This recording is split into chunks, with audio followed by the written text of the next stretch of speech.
Nagsimula nitong ika-5 ng Setyembre at tatagal hanggang October 5 ang pagdiriwang ng National Teachers Month. Taon-taon itong ginugunita bilang pagbibigay pugay sa kadakilaan ng mga guro sa paghulma ng mga kabataang Pilipino. Ang tema ngayong taon, Gurong Filipino katuwang sa hamon, kasama sa pagbangon at kasabay nga ng pagbabalik eskwela ang muling pagtanggap ng mga guro sa hamon ng new normal na edukasyon.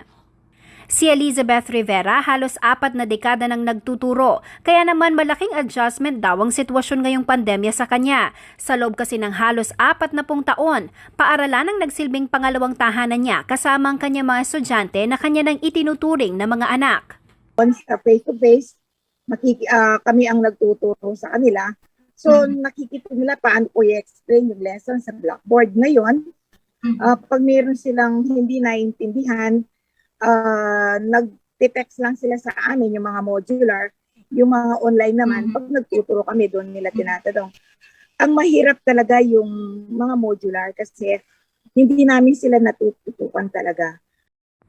Ngayong pandemya, may mga pagkakataon daw na hindi nakukuha sa oras ang modules ng kanilang mga estudyante sa iba't ibang kadahilanan ng mga magulang. Dapat daw itong isaalang-alang ng mga guro dahil hamon din sa mga magulang ang new normal na edukasyon kung saan sila ang nagiging katuwang ng mga guro sa pagtuturo sa kanilang mga anak. Very challenging on our part kasi nga natapos yung isang taon, hindi namin sila nakita. Ang nakikita lang namin yung mga batang hindi nakakakuha ng module dahil sa kami ang pumupunta sa mga bahay nila to reach out para maano namin. Pag hindi nila naiintindihan, pumupunta din kami sa kanila para maturuan sa kanilang pag-aaral. Para kay Teacher Jovi Gamboa, hindi pa rin naman daw nawawala ang banta sa COVID-19, lalo na ang Delta variant na sinasabing higit na mas nakahahawa kumpara sa ibang variants. Pero hindi man maiwasan ang pangamba na tamaan ng virus, mas nangingibabaw daw sa kanya ang pangangailangan ng mga bata na matuto at may pagpatuloy ang kanilang pag-aaral. Ang huli, syempre yung iisipin mo pa rin yung para sa bata, nagtatrabaho ka para sa bata. Siguro nga lang yung gagawin mo na lang, katulad ng sinabi po ni Ma'am Beth, ay yung dobling pag-iingat.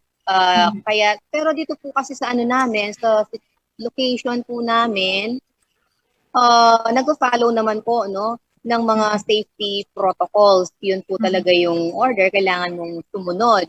Lalong-lalo na po, ayan, kapag sa pag-distribute ng retrieval ng mga modules. Kaya wala naman pong dahilan para hindi namin ma-overcome yung fear namin. Kasi ayun na nga, every now and then naman, regular yung pagdi-disinfect ng school facilities dito po sa amin.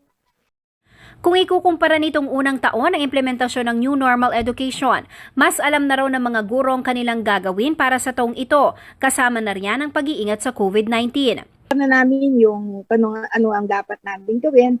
Unlike nung first time, talagang kinakapa namin lahat ng aming mga ginagawa. Hirap kami. Pero so far ngayon, sa tulong ng Panginoon adjusted na kami sa aming pagtuturo ngayon. Pinaalala naman ni Gamboa ang kalagahan ng pagiging focus sa pag-aaral kahit nasa bahay lang ang mga estudyante.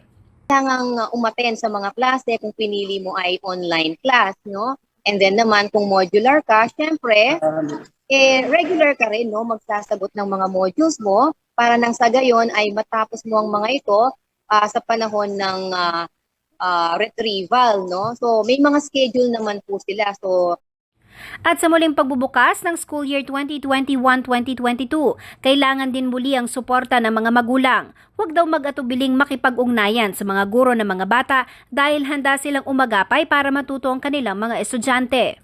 Constant communication sa mga guro ng inyong mga anak. So, dapat hindi po nawawala yan. I-guide po natin sila, no? Although sa secondary naman, sa high school, when it comes to answering modules, they can answer them independently po naman, no? Pero syempre, kailangan tutukan pa rin ng mga magulang. Sa kabila ng hamong dala ng pandemya, patuloy daw nalalaban ang mga guro para sa kapakanan ng kanilang mga mag-aaral. Kaya naman sa lahat ng mga guro, saludo po kami sa inyo. Happy National Teachers Month!